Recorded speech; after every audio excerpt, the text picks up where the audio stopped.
ಕರಾವಳಿಯಲ್ಲಿ ಉತ್ತಮ ಮಳೆ ಆಗುತ್ತಿದೆ. ಮಳೆ ಆರಂಭವಾದಂತೆ ಕಡಲ ಅಬ್ಬರ ಕೂಡ ಹೆಚ್ಚಾಗಿದೆ. ಕಡಲ ಅಬ್ಬರಕ್ಕೆ ಭಾರೀ ಕಡಲ್ಕೊರೆತ ಆರಂಭವಾಗಿರುವಂತದ್ದು. ಮಂಗಳೂರು ಹೊರವಲಯದ ಬಟ್ಟಪ್ಪಾಡಿ ಪ್ರದೇಶದಲ್ಲಿ ಭಾರೀ ಕಡಲ್ಕೊರೆತ ಮತ್ತೆ ಆರಂಭವಾಗಿದೆ.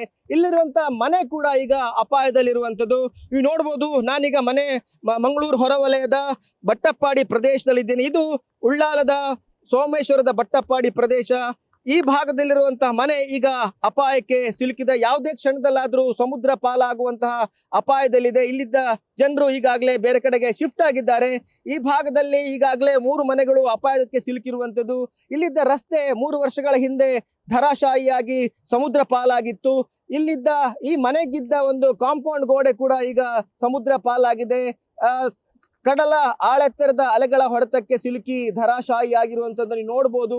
ಈ ಮನೆ ಯಾವುದೇ ಕ್ಷಣದಲ್ಲಾದ್ರೂ ಸಮುದ್ರ ಪಾಲಾಗುವಂತಹ ಒಂದು ಅಪಾಯಕ್ಕೆ ಸಿಲುಕಿದೆ. ಈಗಾಗಲೇ ಈ ಭಾಗದಲ್ಲಿ 3 ವರ್ಷಗಳ ಹಿಂದೆ ಭಾರಿ ಕಡಲ್ಕೊರೆತ ಆಗಿತ್ತು. ಆ ಸಂದರ್ಭದಲ್ಲಿ 3 ಮನೆಗಳು ಸಮುದ್ರ ಪಾಲಾಗಿದ್ದು, ಈ ಮನೆ ಕೂಡ ಈಗ ಅಪಾಯಕ್ಕೆ ಸಿಲುಕಿರುವಂತದ್ದು.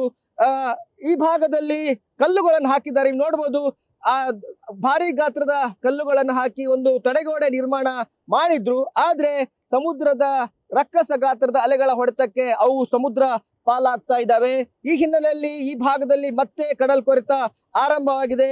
ಜಿಲ್ಲಾಡಳಿತ ಅಧಿಕಾರಿಗಳು ಈ ಭಾಗಕ್ಕೆ ಬಂದು ಪರಿಶೀಲನೆ ನಡೆಸುವಂತ ಒಂದು ಅನಿವಾರ್ಯತೆ ಇದೆ. ಕ್ಯಾಮರಾಮನ್ ಪ್ರಶಾಂತ್ ಅವರೊಂದಿಗೆ ಕಿರಣ್ ನ್ಯೂಸ್ ಫಸ್ಟ್, ಮಂಗಳೂರು.